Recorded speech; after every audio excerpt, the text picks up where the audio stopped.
Cette image satellite que vous voyez est celle de la base aérienne de Saki, située dans la région de Crimée, actuellement occupée par les Russes. Cette base est devenue l'une des principales plateformes militaires de la mer Noire, abritant des chasseurs russes avancés. C'est le cas du Su-30 SM et aussi du Su-24. Nous parlons d'aéronefs qui coûtent des dizaines de millions de dollars chacun. Pour la Russie, cette base était considérée comme pratiquement intouchable. Mais, dans la nuit du 4 août de cette année, quelque chose d'impressionnant s'est produit. L'Ukraine, en utilisant une stratégie géniale, a réussi à mener une attaque que même des militaires expérimentés considéraient comme presque impossible. Et voici le détail qui va vous impressionner encore plus. Ce n'était pas la première attaque contre Saki en fait, c'était la troisième. Et chacun montre comment l'Ukraine a fait évoluer ses tactiques de guerre de manière impressionnante. Le premier a eu lieu le 9 août 2022. Une matinée apparemment normale s'est transformée en un terrible cauchemar pour les Russes. D'énormes explosions ont créé des champignons de fumée visibles à des kilomètres. Des photos satellites de Planet Labs ont montré la destruction d'au moins 10 avions russes, avec des carlingues tordues et des pistes couvertes de débris. J'ai trouvé mon équipe de la liste A. La Russie a réagi rapidement, affirmant qu'il s'agissait d'une explosion accidentelle de munitions et en imputant la faute à une violation des règles de sécurité. Mais cette excuse avait un énorme problème. La base se trouvait à plus de 200 km de toute position ukrainienne. Comment un accident comme ça peut-il se produire dans une base militaire ultra protégée? Et pourquoi les explosions ont-elles été si précises, touchant uniquement les endroits où se trouvaient les avions les plus précieux? Les photos satellites ont montré des cratères typiques d'attaques de missiles, pas d'explosions accidentelles. La destruction a été chirurgicale. Seules des cibles militaires importantes ont été touchées, tandis que les structures civiles à proximité sont restées intactes. Un an plus tard, le 21 septembre 2023, Saki a de nouveau été attaqué. Et ici, l'Ukraine a montré une évolution qui a impressionné des spécialistes du monde entier. Ce n'était plus une simple attaque, c'était une opération coordonnée en 2 phases. D'abord, ils ont envoyé une vague de drones pour confondre et surcharger les défenses aériennes russes, qui avaient été renforcées après la première attaque. Ces drones ont servi d'appât, obligeant les systèmes de défense à dépenser leurs munitions et à révéler leur position. Ensuite, avec les défenses affaiblies, la deuxième phase a commencé. Des missiles de croisière Neptune, développés par l'Ukraine elle-même, ont réussi à franchir les défenses et à atteindre leurs cibles avec une précision impressionnante.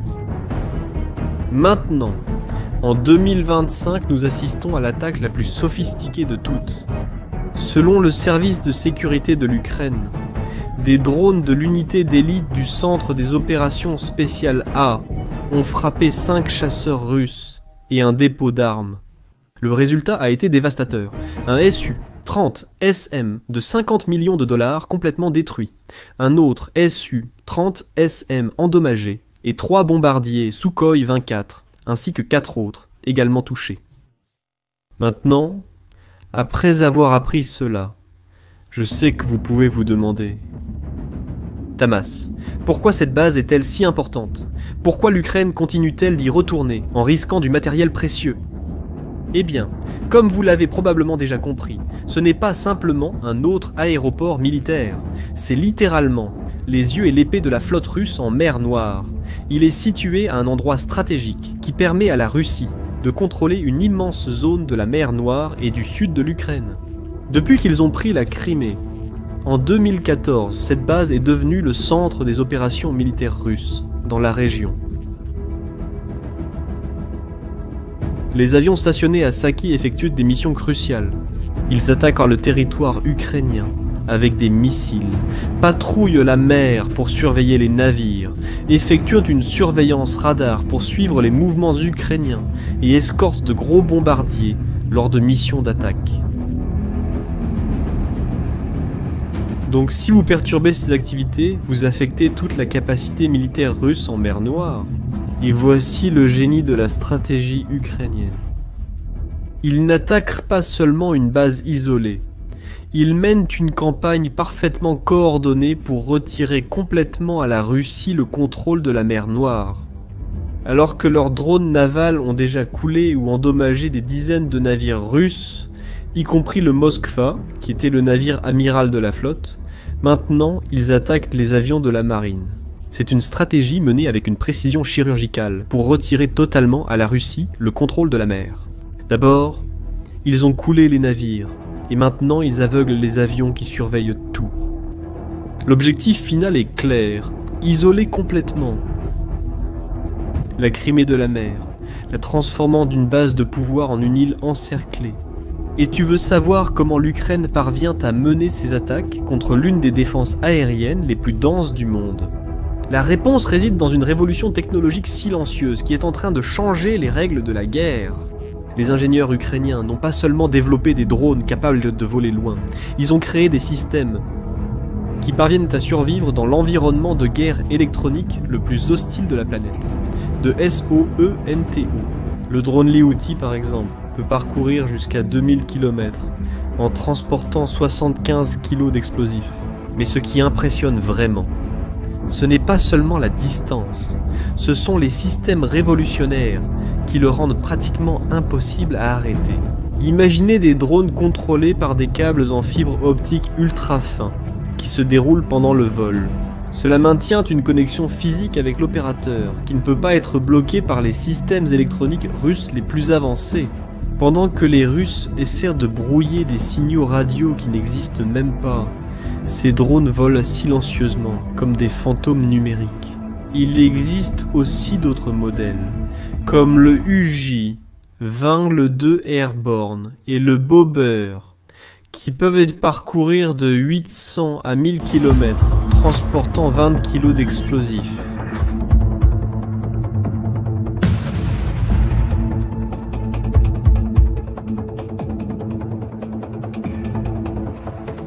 Même s'ils sont plus petits, ils sont parfaits pour tromper les défenses lorsqu'ils sont utilisés en groupe ou pour déclencher des incendies dans des dépôts, qui explosent ensuite. Mais l'innovation ne s'arrête pas là. Les drones les plus avancés sont équipés de systèmes d'intelligence artificielle appelés yeux d'aigle, capables de reconnaître des cibles rien qu'en les regardant, et cela avec une précision supérieure à celle des humains. Cela leur permet de naviguer seuls lors de la phase finale de l'attaque, même s'ils perdent le Global Positioning System ou font face à de fortes interférences électroniques. Le plus impressionnant, c'est que l'Ukraine a adopté des tactiques militaires extrêmement complexes, qui nécessitent normalement des avions hors de prix, des pilotes ayant des années d'entraînement et des missiles coûtant des millions. Et ils ont tout adapté à des drones bon marché, produits en masse. L'attaque du 4 août a suivi ce même schéma intelligent que je viens de décrire. D'abord, une phase où des drones spéciaux ont neutralisé des radars importants et des systèmes de défense comme le Pantsir S1 aveuglant ainsi les yeux de la défense russe. Ce n'est qu'ensuite, une fois la voie libre, que sont arrivés les drones d'attaque principaux. Pour la première fois, un pays plus petit parvient à mener des opérations que seules les superpuissances pouvaient réaliser auparavant. Et cela est en train de tout changer dans la guerre moderne. Le développement de ces systèmes montre comment l'industrie de défense ukrainienne s'est transformée. Ce qui a commencé comme de petits travaux dans des garages est devenu un système sophistiqué, soutenu par le gouvernement, capable de produire des armes efficaces en grande quantité. Mais voici maintenant la contradiction la plus révélatrice de cette guerre.